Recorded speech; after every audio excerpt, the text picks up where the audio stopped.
Hello, folks, and welcome to day 4 of Within Reach's Food Access is Community Care virtual event series. My name is Kai Horton, for those that don't know me, and my pronouns are they, them, theirs. I'm the Diversity, Equity, and Inclusion Manager and the Community Engagement Manager here at Within Reach, and I've been your host and will continue to be your host for the rest of this week, and it's been an absolute honor and privilege to be with you all. If you don't know about Within Reach, or if this is your first time and you were really excited to see Preeta today and you only came for Preeta's session, I get it. It's going to be a really great session. And so just to give you some context of who Within Reach is, Within Reach builds pathways to make it easier for Washington families and individuals to navigate complex health and social services systems and connect folks with the resources they need to be healthy and safe. In addition to helping people gain access to health insurance and providing information on immunizations and child development, food access is actually one of the many veins of our work. Our direct service team at Within Reach are the experts in the field of navigating the complex and often inaccessible systems that keep people from getting their basic needs met.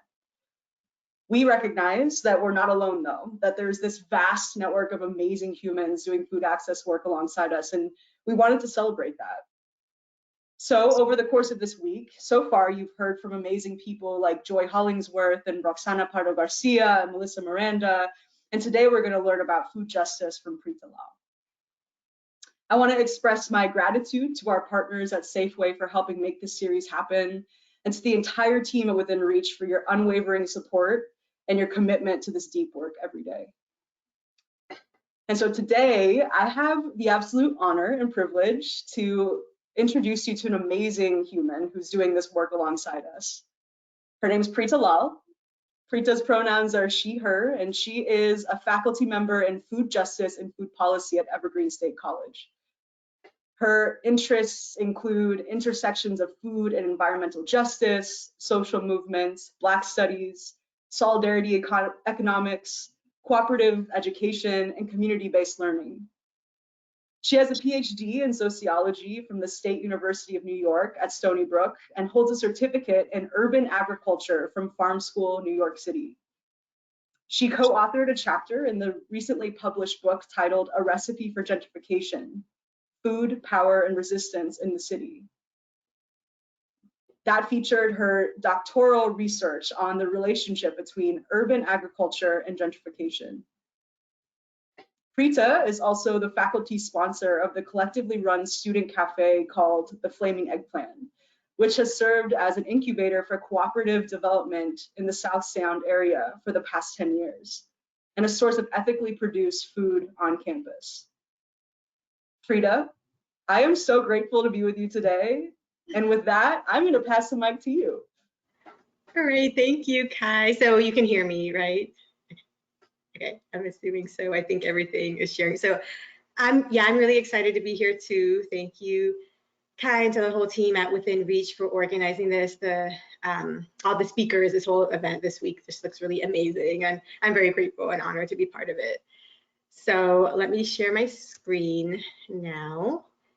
And if there's any glitches or anything, I'll just trust that Kai will, just let me know.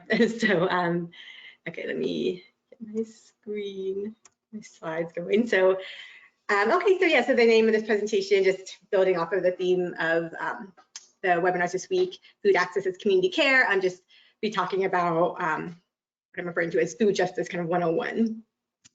And before I get into that, I just wanted to express some gratitude first to the original stewards of this land that we're on here on Turtle Island. So the Evergreen State College, where I'm located in Olympia, Washington, sits on the, hold on, let me just move my slide a little bit. Yeah, Kai was right, this does get a little bit wonky, but let me just move my controls over a little bit so I can see my slides better. The Evergreen State College sits on the traditional and current lands of the coastal Salish peoples, especially the Squaxin Island and Nisqually tribe of Indians. And historically, this land has been important trading spaces and just cultural centers for these First Nations peoples.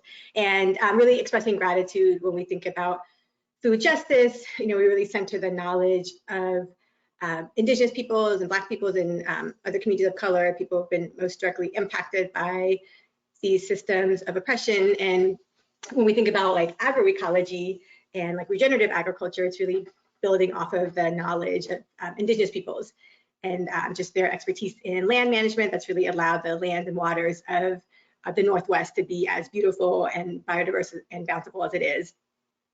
And as Kai mentioned too, I also have a background more significantly in Black studies and having studied African American history and Black agrarianism, and many of my teachers in farm school were Black farmers and still are.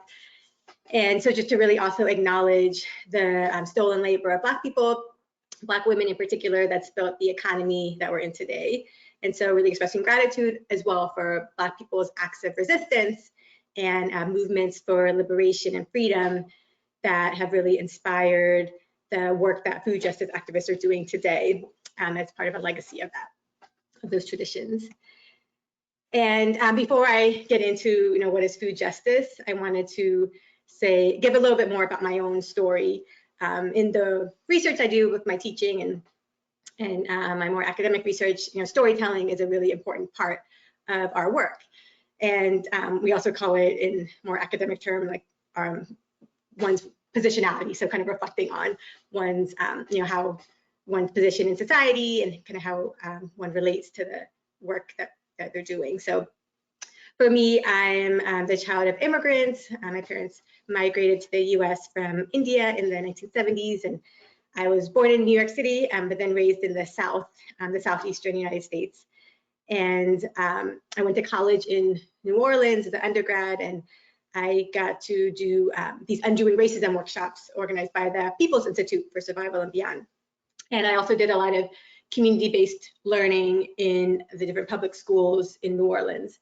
And just there really started to really deepen my consciousness around issues concerning racial justice and anti-racism, and learned so much through those workshops and the community work in New Orleans. Like, got much more out of that than even the learning I did in the classroom. And so that's why I really value being here at Evergreen, because we have a lot of really amazing community partners and get to partner with. And so then after undergrad, I moved back to New York City and did work with different immigrant organizations, working with low-wage workers and immigrant women of color.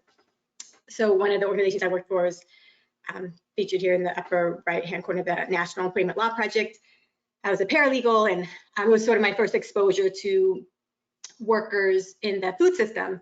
So I was working on this big class action lawsuit involving some of the large chain, more high-end grocery stores in Manhattan, in particular in New York City. And it was a lawsuit representing the grocery delivery workers. And so these were predominantly immigrant workers, mostly from sub-Saharan Africa, especially from Francophone West Africa. And they were only getting paid $1 or so an hour as in their work as grocery delivery workers, so delivering the groceries to various apartments and things around people that lived around in the city. And so that was so that also exposed me to a lot of the interconnections between food and immigration and labor, all these things. And I also did a lot of work with domestic worker organizing groups during that time as well. One of them was called Andolan, which was organizing South Asian workers. And in my master's degree, I looked at the intersections of, or look at the political economy of domestic labor.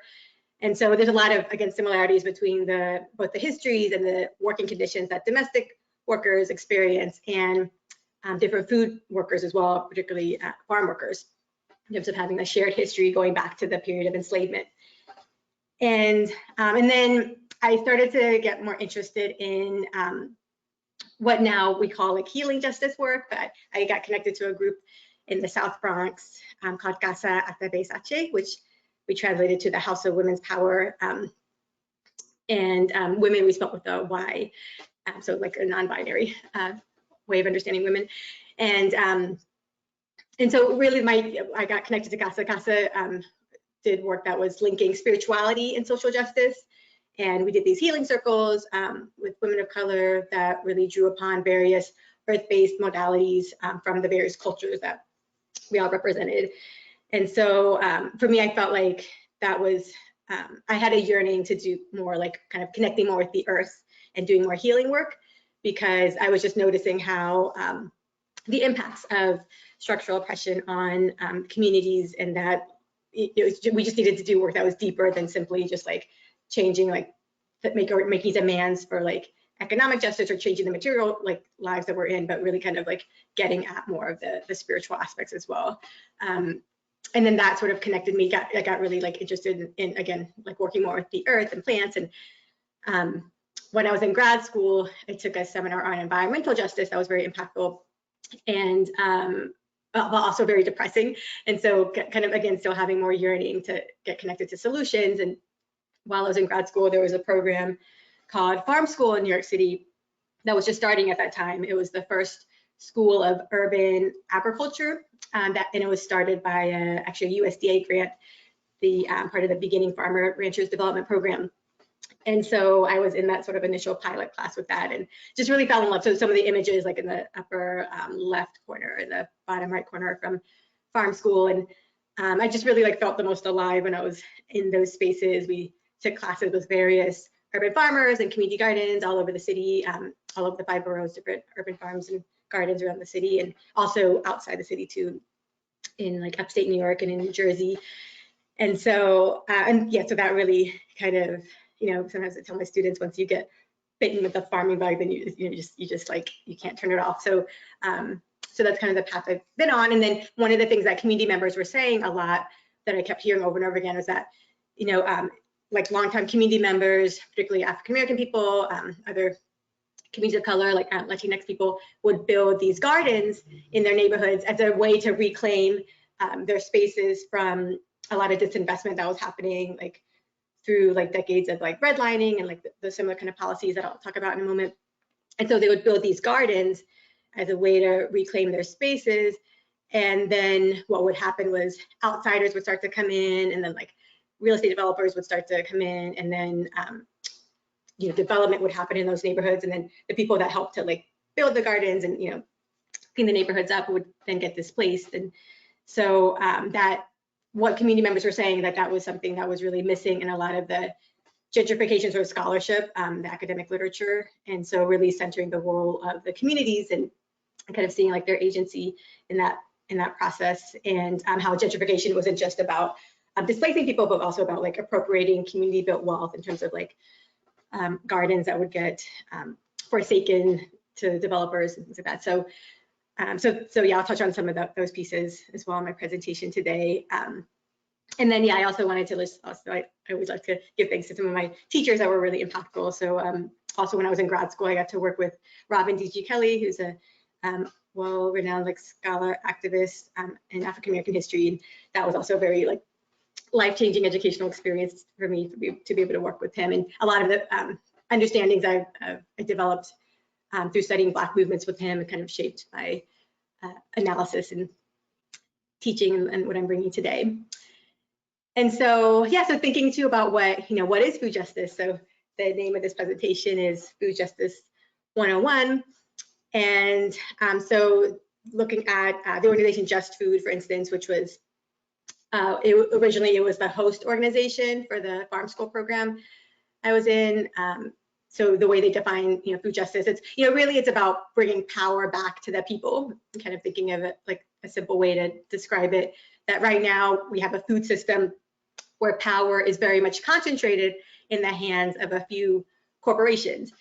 And so food justice is really about bringing, you know, kind of taking the power away from like those corporations and bringing it back to the people, for, you know, people to have control over every aspect of how the food is grown, how it's distributed, you know, even what's done with the waste of the food, and really centering, you know, culturally appropriate foods, things like decolonizing diets, so getting back to how our ancestors ate before colonialism, for instance, and yeah, and also really centering growing food in ways that work in harmony with the earth, kind of seeing the relationship that people are connected to nature, that we are in nature too, and so working with the earth instead of trying to like control it and dominate it, which are like the methods of the dominant agribusiness food system. And we also think of food justice as a very intersectional too. So we can't really have food justice without it being connected to so many other struggles for justice as well. So that's why this image on the right calls food justice a movement of movements, that we see food as a great way to bring people together, and then also make these interconnections, that there's so many issues related to, I mentioned before, like immigration and labor and housing even is very much connected to issues around food justice, economic justice, gender, issues around gender, and the environmental justice, all these different issues are just like implicated in the food system. So, so really seeing, food justice as this movement of movements, that we can't really have justice in like the area of food by treating it as some kind of like disconnected piece, but it's very much like integrated and intersectional in this whole. And one concern, one issue that, when we're thinking about food justice, an issue that comes up a lot is this question of hunger. And so, what is hunger? How do we define hunger? And so we could look at some of the more official definitions of it. Just thinking that, so these are some of the definitions that that are also used in the more like USDA understanding of hunger. Just in terms of thinking about not having an adequate amount of like food in order to like to sustain and nourish one's body, and also the lack of like financial resources to like get that food. And then also it's also just defined as the mental or physical condition that comes from not eating enough food due to insufficient economic, family, or community resources. And so we could think of it as another way to term it as like resource constrained hunger, which is closely related to poverty too. And so I think this issue of, again, when I mentioned the definition of food justice being about bringing power back to the people, and then also I think this issue of hunger is very much about, we could also think of it in terms of like control as well, that there's been, if we look at histories of colonialism, that controlling the food and like denying access to food, that's been a way to control people as well. And so we can see that in terms of like the impact of hunger and the way hunger sort of shows up in society. So in 2007, the USDA started moving away from using the term hunger and adopted this term food security. And so, food security is more broadly defined as, basically it looks more at access. So what kind of access do people have at all times for enough, food to sustain themselves? And so food security includes at a minimum, the ready availability of nutritionally adequate, foods, and then this assured ability to acquire, food in what they think of as like acceptable ways. So, I guess things that are like acceptable. So things that would be unacceptable would be things like, I guess, like, I don't know, being like a freegan or like kind of those kinds of things, but just like acceptable meaning like more market-based kind of ways of assessing food, accessing food. And these numbers have been shifting a lot now, like with the pandemic. But before COVID, the U.S. General Accounting Office indicated that up to 2 billion people worldwide lacked food security. And then, according to Feed America, also before COVID, like 35 million people struggled with hunger in the U.S. But now it's close. There's numbers, or they're thinking now it's closer to 50 million people, which includes 17 million children. And so some of the questions we ask when we're looking at food justice is, why does hunger and food insecurity exist? And who really benefits from this? Who benefits from having the system where like these levels of hunger, and food insecurity exist, and who's burdened with the cost of them and the consequences of these realities. And so we can think that like wherever hunger exists, there's also oppression. And so in a world where food is treated as a commodity rather than like a human right, food is a commodity, it's something that like, people have to like pay for. Wherever there's poor people, there's going to be hunger. And so when we also look at sort of a more critical lens of our political economy, in our capitalist society, like there's going to be poor people inevitably. It's kind of like a function of how capitalism works. And so because of that, there's going to also be like people experiencing hunger because of how food is treated as a commodity. And so we can also think of hunger. One of the things we say a lot in sociology is that individual problems are actually social problems. So a problem like hunger, it's not just it's not simply the result of, somebody's like personal failings, but it's really like a social problem. And so we can see how different policies and institutions really determine like and shape like this access to food, and who has access to food and who doesn't. There's a lot of contradictions too in our capitalist society too in terms of like food access. So we point out, farm workers, for example, the people that are working to like grow and produce and harvest the food that many of us access in grocery stores, that there's really high percentages of food insecurity among farm workers. And so I just have some information on the slide about farm workers in the Central Valley of California, which is like a very bountiful, like very productive agricultural region. And so there's some estimates that 1/3 of the population in the Central Valley is food insecure. And so again, thinking about this question, like who benefits from this existence of hunger, and sort of grappling with these contradictions, like the people that are helping to feed, the rest of us are not able to access the food.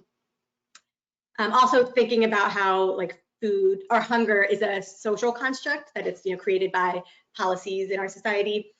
Many food justice activists and scholars, they look critically at this definition, this concept of, or this term food desert, which is a term that the USDA uses, where basically they take maps, they look at maps of like different regions of the US and areas that are more than a certain number of miles from a grocery store, like 10 miles is usually like the measurement that they use. Those are labeled a food desert. And so, so it's usually areas where there's not as many, grocery stores that have like a wide variety of like fresh foods, but there's usually an overabundance of like processed foods, fast food outlets, little like quickie marts in New York City, they call them bodegas, that again have mostly a processed foods, or if they do have fresh foods, it's not like very fresh, and then or it's also like priced much higher too. And there's also a lot of overlaps too. So thinking about how these different issues intersect with each other, issues of hunger that intersect with issues around socioeconomic status. So yeah, there's usually a lot of those intersections as well.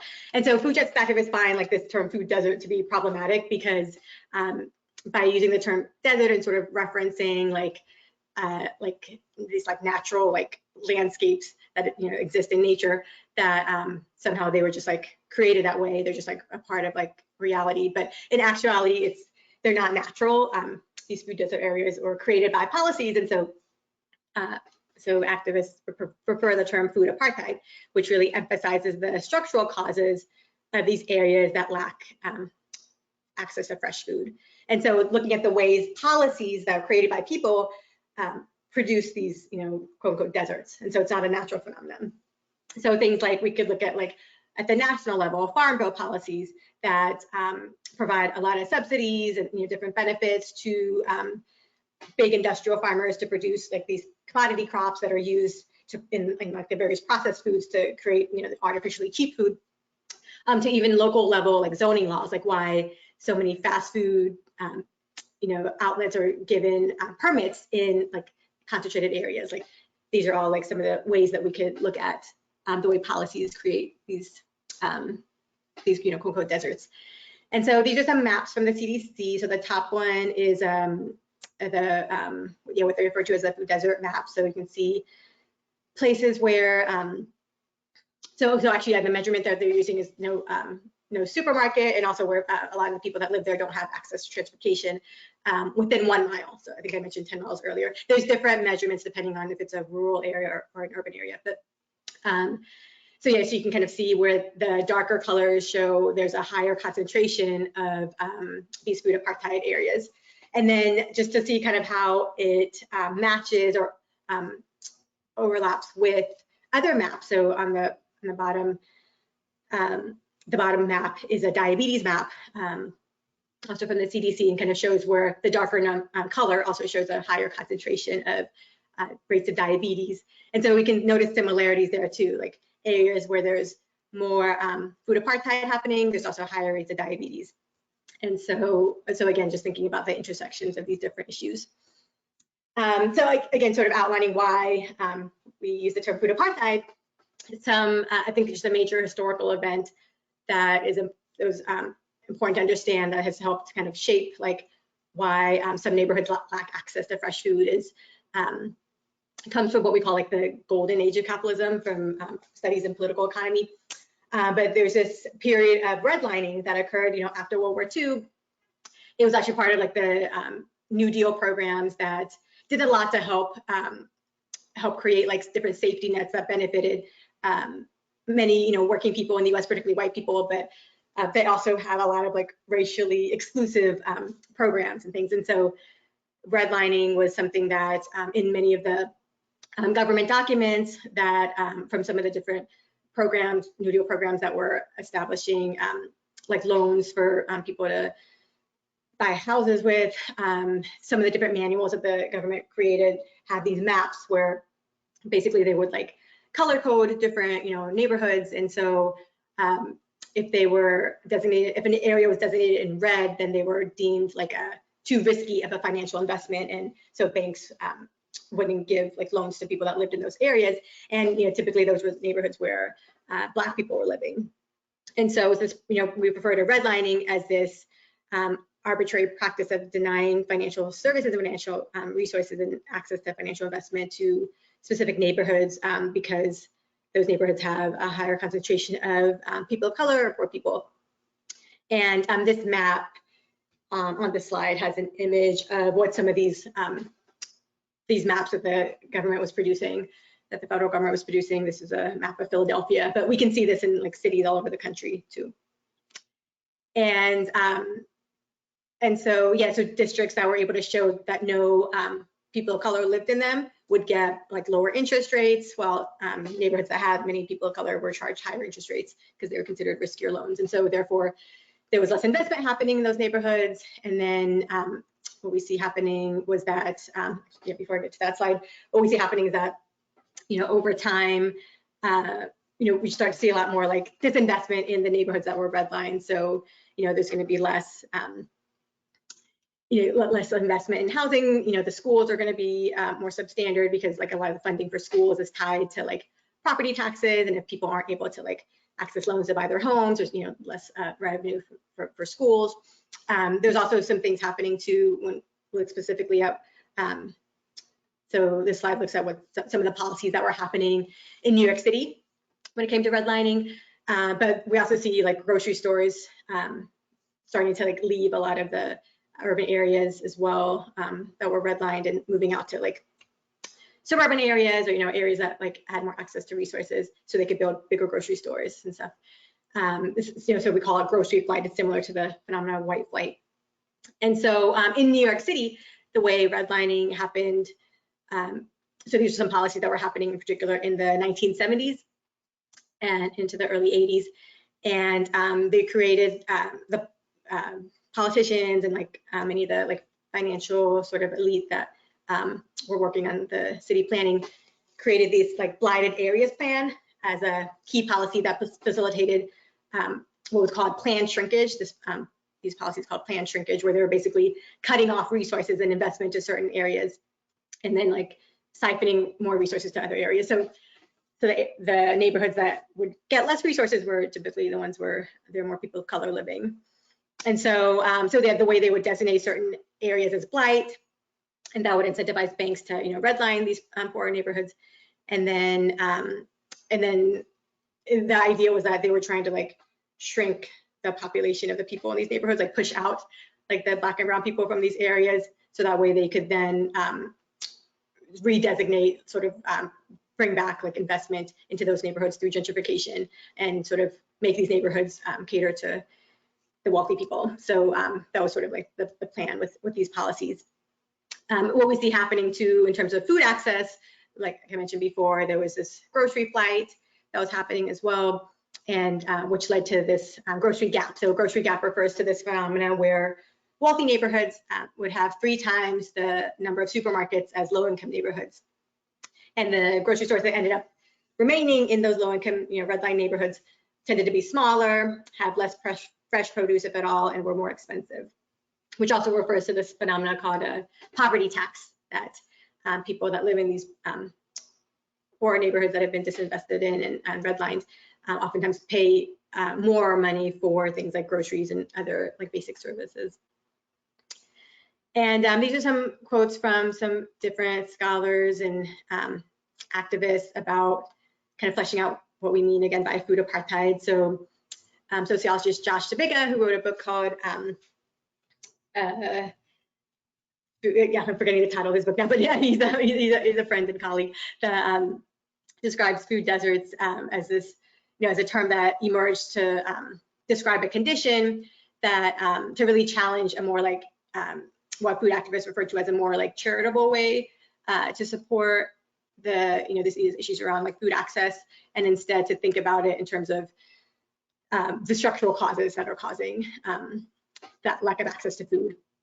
And so by, again, by thinking about neighborhoods that lack food access in terms of like using the food desert term, then it tends to lend itself to more of a charity lens also is what folks, activists and scholars on the ground have been saying, that that it tends to, again, it's like drawing attention away from like the structural and like, policy factors that are creating these conditions, and then therefore letting itself to like charity. Okay, we'll just have like food banks set up, to feed people, but it's not really like getting at the root cause of why the hunger and like the lack of food access exists in the first place. And so one thing that also came up a lot in my research was this, what we call an asset-based approach to understanding community. And so that this is an approach that Farm School used. So it's really looking at what the community has instead of what the community lacks. And so many of the neighborhoods in New York City that have like vibrant community gardens, many of the people that live there, they came from like, Black folks that came from the South or from the Caribbean, and Black and Latino folks that came from the Caribbean, immigrants from other, backgrounds where, farming and growing food was just part of their cultures. And so really seeing what the community has, what are their talents, what are their resources, what knowledge do they have, and then building programs from there. And so gardens were kind of a really natural project that many of these communities started building by using this asset-based approach. And so as opposed to looking at what the community lacks. And so that's also another issue with the term food desert, is that it has more of a deficit mindset about communities. And here's a quote from one of the interviews I did with Onika Abraham, who's currently the director of Farm School in New York City and is of Black Caribbean descent and grew up in this neighborhood in Lower Manhattan. And so Onika said that the dominant narrative about these neighborhoods is often very different than the lived experience. So I grew up in the Lower East Side in the 80s and 90s, and the narrative about my neighborhood was very different than how I lived it. These were working communities, people who loved each other and wanted to make their neighborhoods a beautiful place. We connected back to our, in Nika's case, Black Caribbean culture by growing food. I just react a little bit to this narrative of desperation because it's this outsider view of community that doesn't really jive with what's going on. So these are another, more critiques of like why the food desert term is problematic. And also this idea too that in the asset-based approach, communities are that are like directly impacted by systems of oppression are not singularly defined by those systems of oppression. So they're much more than that.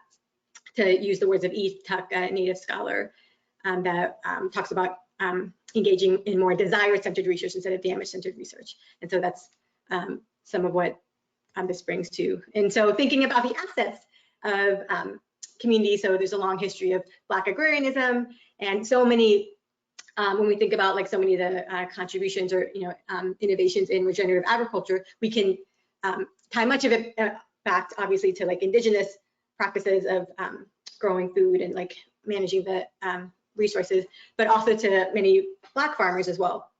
So just wanted to uplift some of the work here. Monica White is a sociologist that wrote this book, Freedom Farmers, that also brings a lot of attention to these histories that often get lost when we're thinking about the histories of organic food and things like that.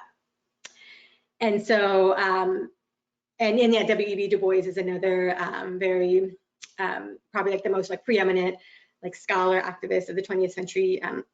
And so yeah, he talks a lot too about the cooperative economics that many Black farmers have like engaged in for hundreds of years, and how that's also something, many contributions to our current movement as well, that I'll talk about in a moment.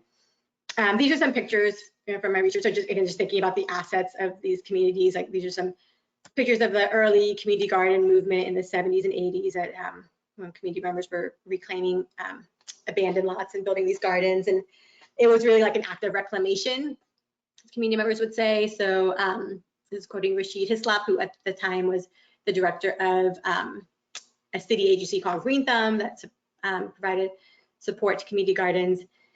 And Rashid said that when community gardens started out, it was really about a reclamation. The white owners of buildings, like in the Bronx, made it look like a war zone.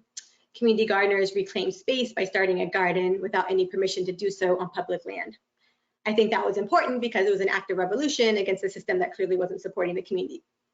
And so it was really more direct action for people to have ownership over the communities. So again, this theme of ownership in food justice and what food justice means.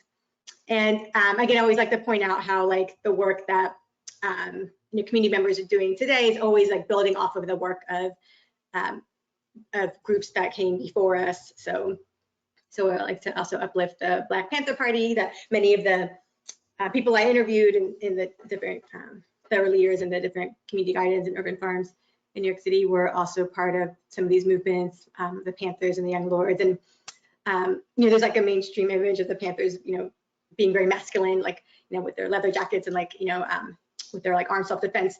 But the main like sort of lasting contribution of the Panthers were their community survival programs, and many of them involved food as well. So they had this free breakfast program for children that at its height served tens of thousands of meals to children in cities, dozens of cities all over the country, and really became a model for a program with the USDA later adopted with free breakfast programs for children in schools. And so again, this idea of like the self-determination is another theme. And again, thinking about the definition of food justice, this idea of like, people having that like self-determination over their food, and you kind of like having the power to feed themselves and their communities.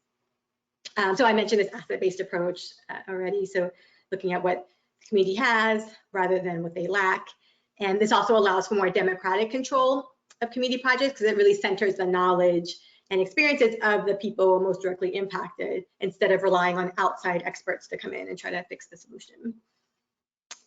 So some of these pieces here are from Leah Penniman, the author of Farming While Black and one of the founders of Soulfire Farm in upstate New York, which is like a leader in this movement for food justice. And so thinking about, so how to create that like systemic change, if we understand like food apartheid is being, lack of food access is being caused by like structures, looking at social movements as a way to create the more like systemic change. And so Penniman just talks about, 3 equally crucial strategies for successful movement building. So it involves things like protest and direct action to resist oppression, working within the system through policy change, and then also building alternatives and creating models of the world we want, which is what much of the community gardens and urban farms are doing in terms of creating those alternatives.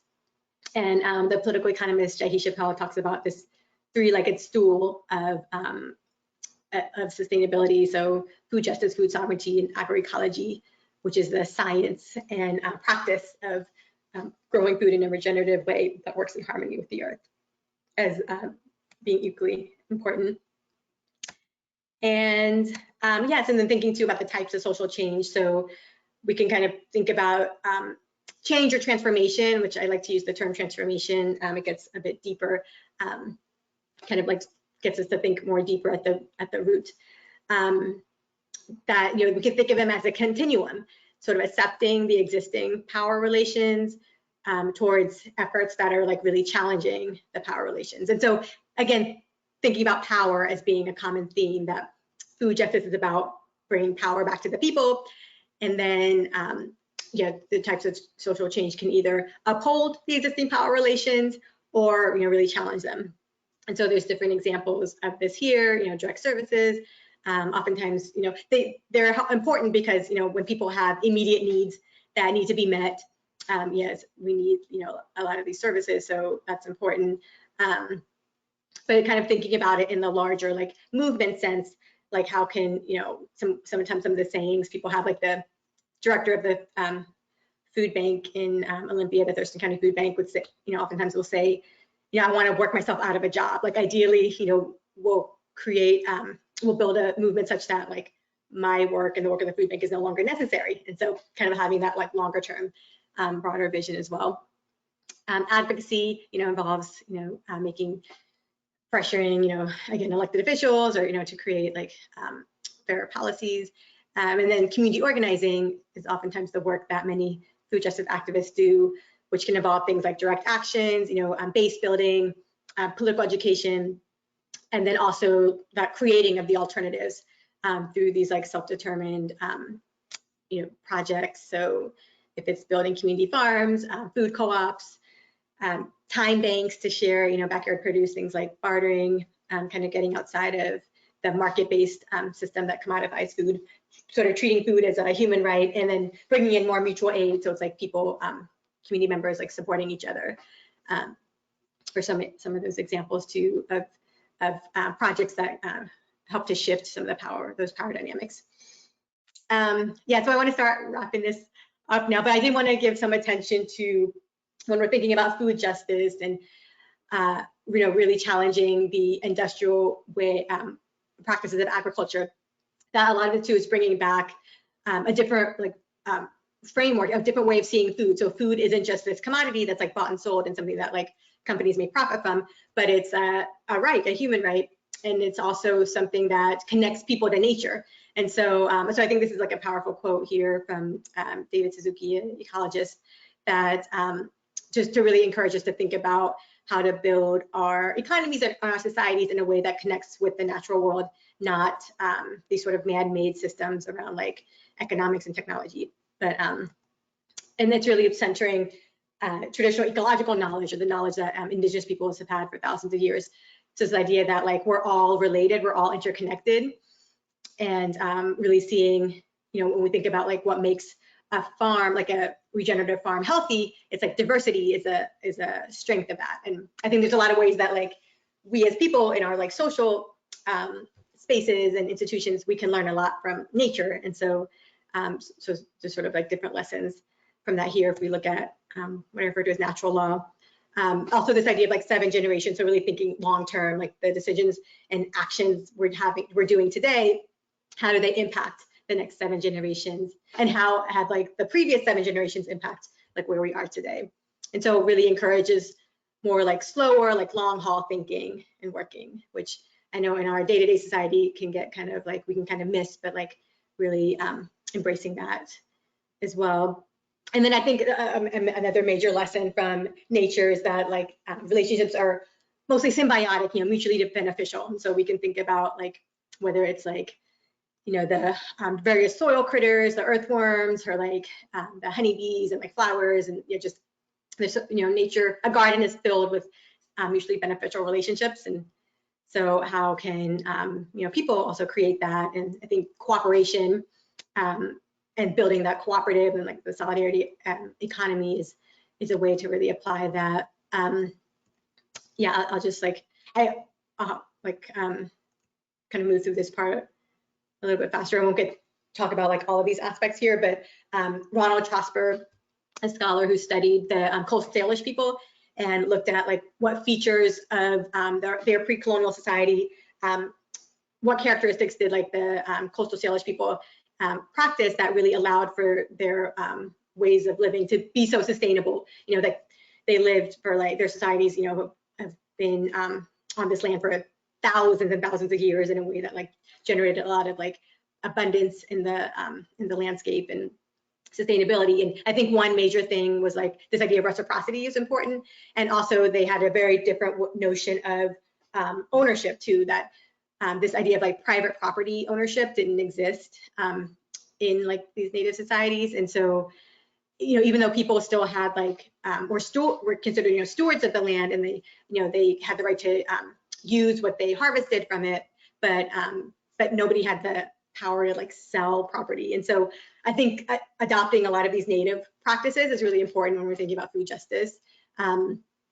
That I'll talk for a moment briefly on community land trusts that are like bringing back many of these like native ways of how we relate to the land. Yeah, just quickly, I wanted to also compare to, you may have heard the term like food sovereignty and food justice and food security. So hopefully, you maybe get some more of the like nuances between these terms. But in general, like food sovereignty, we tend to apply that term to more of the like international realm. And it looks at the, small scale producers and fisher folks and farm workers, and particularly in the global south. It's a term that was coined by the group La Via Campesina, which is an international network of small scale like food producers, and particularly in the global south. And food justice is a term we tend to use in the US because the US being a settler colonial society, the term sovereignty has like, is more complicated. So, and also food justice tends to look more at the consumers of food, so not just the producers. And but there's a lot of similarities between the principles of food sovereignty and food justice, because they're both very similar in terms of having a critical lens of the way like systems of oppression operate, and then also really centering the voices and like centering like the ownership of the people most directly impacted by these systems. And then food security is the term I mentioned before that the government likes to use. It tends to be associated more with reformist policies and can align itself more with industrial agriculture because it's more concerned about access rather than giving like ownership and power back to the people. So the solidarity economy. So I think this is a way to apply much of that indigenous knowledge into like how we build movements for food justice. And so getting away from treating, again, food as a commodity or seeing the land as this like, thing that's owned by private, under private ownership that it can, again, be bought and sold on the real estate market, but really bringing back like the uses of food and land. And so kind of not tying it to like the market so much. And so there's different examples here of the solidarity economy, things like cooperatives, and worker cooperatives, and various like buying clubs, consumer cooperatives, and things like community land trusts are also another really interesting project as well. So like community land trusts are basically taking land out of the real estate market and putting it into the control of a trust where it can never be like bought or sold, and therefore the land is like preserved for purposes of, say, like future farmers or various other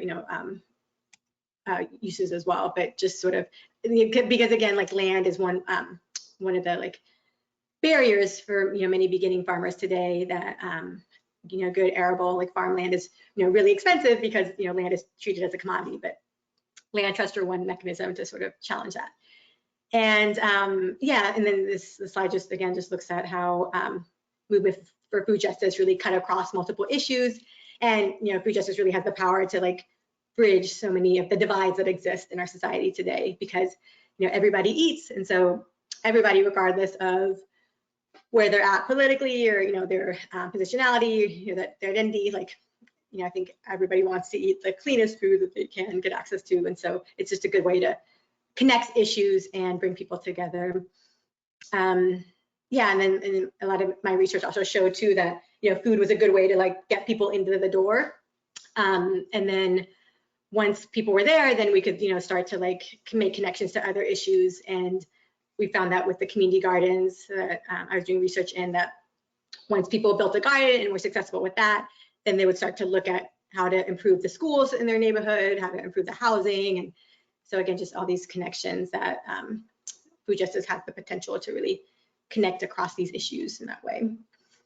Yeah, and then there's just some words too from a Hopi elder I wanted to end with, is a way to kind of like leave us just with some more inspiration, since there are many crises that are converging right now in this moment that we're in, and there's many indigenous peoples that have prophecies that have described this era that we're in. So the Hopi Nation is one of them that have this prophecy that we're in this era of purification, where basically there's a massive paradigm shift happening, where like the dominant system, the one of colonialism and extraction and domination is being composted. It's like disintegrating, and like we're like creating this new paradigm, which is really based on like the indigenous knowledge. And so yeah, just some of the things I wanted to point out. I won't read like the whole quote here, but it's just to not to underestimate the spiritual dimension of this crisis.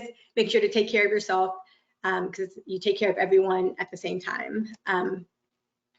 Learned about the resistance of indigenous African peoples, and who've been and continue to be exterminated, but haven't stopped dancing, lighting a fire, and having fun, and don't feel guilty about bringing joy and love into this difficult time.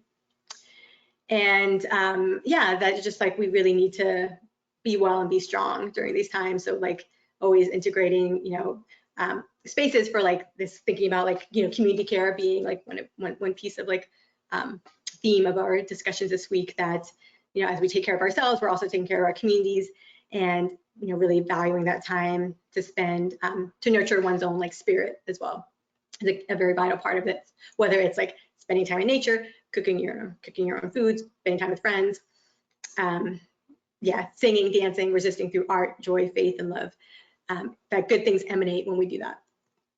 And then there's also this lovely image too that I won't like say too much about because I want to leave some time for like maybe a couple questions. But at Evergreen, before the pandemic, some of the like beautiful things we get to do in our teaching, because we do these full-time interdisciplinary programs, and we get to go on field trips. And so a few years ago, we took students to California, and we visited some different farms, and we attended the Eco Farms Conference, which is like the oldest sustainable agriculture conference in the US. And we visited some urban farms too in Oakland. And so this is a mural from one of the urban farm groups we visited called Planting Justice, that works with formerly incarcerated people doing edible landscaping in the Bay Area. And this is from one of their school gardens. It's Compost the Empire. And it's also it's a beautiful image, I think, and it also it's a really powerful sort of like encapsulation of their theory of change, that the systems of oppression create like the opportunities for healing and creating the world that we like need very much right now. So yeah, I just wanted to leave you with that. I will stop my screen share now and then see if there's, yeah, okay. Okay, yeah, I don't see anything in the chat, but yeah, but Kai, I can. Hi, Preeta. Wow, that was, first of all, I just want to give you a lot of love and admiration that you took a huge concept of food justice and made it so easy to access in such a honestly short amount of time. And I just really want to thank you for that. I was getting some messages on our little Teams thread here Within Reach, just saying like, oh my gosh, look at that graphic. Oh my gosh, like we need to post that somewhere so we can all see it every day. And just really, really want to take a minute and love on you and appreciate you. There was a practice that you kept going back to in your presentation that I really loved, which is you kept bringing forth the people that informed your voice now, and the way that you honored the labor of folks and your mentors and all these things. I wish it was a practice that was more normalized in our culture, and I just really want to thank you for that. And that's part of this work, right? It's part of this food justice work. So yeah, thank you. There's some stuff in the questions happening here. One is, it's not really a question, but just wanted to extend a lot of gratitude. This session really resonated. Thank you. There's a question from Teddy here that says, have you worked with City Green in Clifton, New Jersey before? Oh, I haven't. But yeah, you can feel free to send me info about them if you have them. But yeah, it's great to see like there's so many different organizations like now helping us doing this work. Yeah. Another question I know folks will have is, would you be willing to share your slideshow with us? Is that something you're willing? Okay, awesome. That'd be great. Okay, I know there's going to be lots of learning for us to do post session. Well, folks, I don't see too many things coming through on the questions. I know GoToWebinar takes a second here. I imagine that what can come flooding through is just going to be a lot of love and adoration to you, Preeta, for your amazing session today. So thank you so much for your time. Folks, if there are questions that come to your mind, especially Within Reach folks, you know how to reach me. And for the folks that don't know how to reach us at Within Reach, you can always send us an email at info@withinreach.org.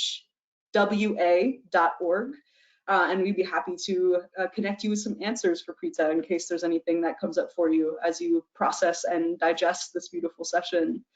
Preeta, thank you so much for your time today, and thank you to our attendees for being with us. It was awesome to be with you again for another day of this awesome series. And yeah, yes, I loved it. Thank you so much. That's another thing that just came through on the questions. If you're available, y'all, tomorrow, please come through. We have 2 sessions actually tomorrow. We have one with Valerie Seagrass, who will be giving us a tutorial on how to cook with nettles and also give us and ground us in food sovereignty. And then we'll have a closing session with some of our amazing team here at Within Reach to talk a little bit about our work and just the ways in which we show up in this work and how it intersects with these bigger conversations surrounding food access and justice and sovereignty. So Preeta, thank you so much. Thank you to all the attendees.